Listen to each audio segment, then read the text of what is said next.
Really some remarkable updates and I would say overwhelming positivity talking to people close to Damar Hamlin. And first of all, he opened his eyes last night. He has been responsive, which is also extremely positive, and he also has been gripping the hands of those close to him in the hospital. What's up, guys? This is a bit of a different video. I'm going to do a standalone video on the progress and incredible steps forward that Bills safety Damar Hamlin has taken, especially within the last 24 hours since being placed in critical care after collapsing on the field during Monday Night Football. And for the record, I'm recording this video around 2:30 p.m. on Thursday, January 5th. I do have another couple of videos, segments that I'll link in the description down below and place in the cards on Damar Hamlin and more about what initially happened. Pretty much everybody knows, but in case you want to go back and watch for some more details of what happened, you can do that. But I'm basically going to be talking about events that have happened this morning and this afternoon as of Thursday, January 5th. First, this morning there were some updates shared online. First, when the Buffalo Bills shared this message, quote, "Per the physicians caring for Damar Hamlin at the University of Cincinnati Medical Center, Damar has shown remarkable improvement over the past 24 hours. While still critically ill, he has demonstrated that he appears to be neurologically intact. His lungs continue to heal, and he is making steady progress. We are grateful for the love and support we have received." Shortly after this, Ian Rappaport said Bills safety Damar Hamlin opened his eyes last night and is responsive. Truly incredible. One thing that's very clear from speaking to those close to him, they are endlessly appreciative of the medical care given to Hamlin on the field immediately, then over the last 72 hours. Then ESPN national reporter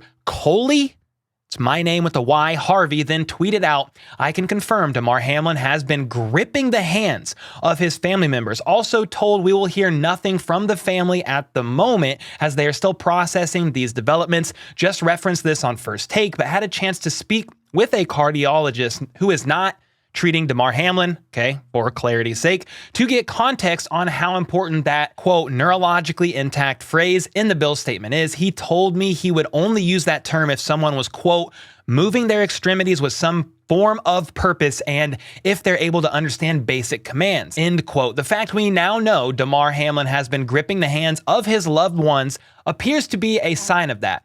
So that is some great freaking news. And then we got some even better news, in my opinion, as this afternoon, 3 physicians from the University of Cincinnati Medical Center took questions live on a virtual call. I listened to it all, took some notes, and here were my main takeaways from that as they answered details that they could about Damar Hamlin's current health and situation. It was reported that on the field, Damar initially had a pulse, but lost it while being attended to on the field. He received CPR within minutes and his heartbeat was restored. They do not have definitive answers as of the reason of the cardiac arrest, but they did say that Hamlin had near immediate bystander CPR and the AED was used very quickly. Also, the aid administered immediately to Hamlin was described as a, quote, textbook resuscitation on the field. And for clarity, he did not receive any more defibrillation or CPR in the ambulance or at the hospital. Only that one time on the field. He's been in the hospital now since Monday night, but over the last 24 hours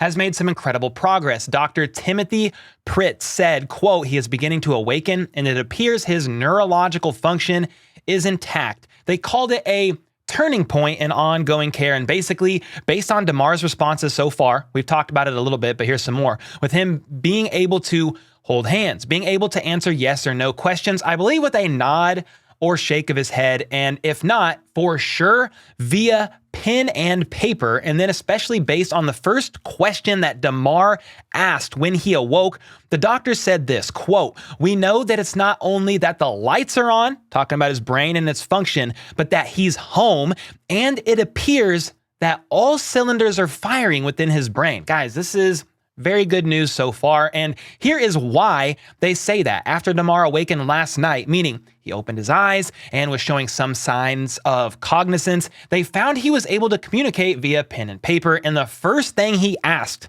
on paper, guys, was this: did we win? This is massive because it shows that the last thing he remembers was the game that was played on Monday night, and he wanted to know if his team, his brothers, his family, per se, you know, those that he spends all this time with, got the W against the Bengals. This would appear that his brain function is there in a great way, and they are very encouraged by that. Talking about the doctors They are very encouraged by that. And the response they gave Damar after he asked was incredible. When he said, "Did we win?" When Damar asked that, the doctors said, "Yes, you won.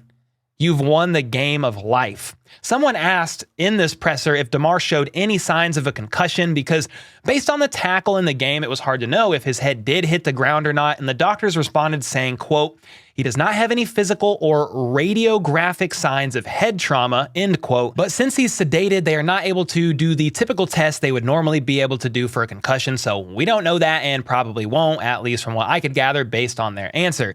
Now, the doctors were pretty careful in spite of all these encouraging things in their answers about the future, saying that even though he's shown great progress in the last 24 hours, he's able to move his hands and feet, write questions, his lung function is improving, etc. It's still an hour by hour thing, and there's no real definitive timeline here. They are merely focused on the here and the now, and they reminded everyone that he's still critically ill in the ICU. He's still on the ventilator with some sedation to keep him comfortable and has many steps still ahead of him. And some of those next immediate steps that they would like to see are continued improvement, to be completely breathing on his own off the ventilator, and then ready to be discharged from the hospital. They said everybody responds to trauma, near death, basically differently. Timelines are all different. So they are managing expectations and just taking it hour by hour, day by day. So you guys watching, keep the positive vibes, thoughts, and prayers if you pray coming. The doctors were asked if they could feel all the prayers, all the thoughts, vibes, all that, because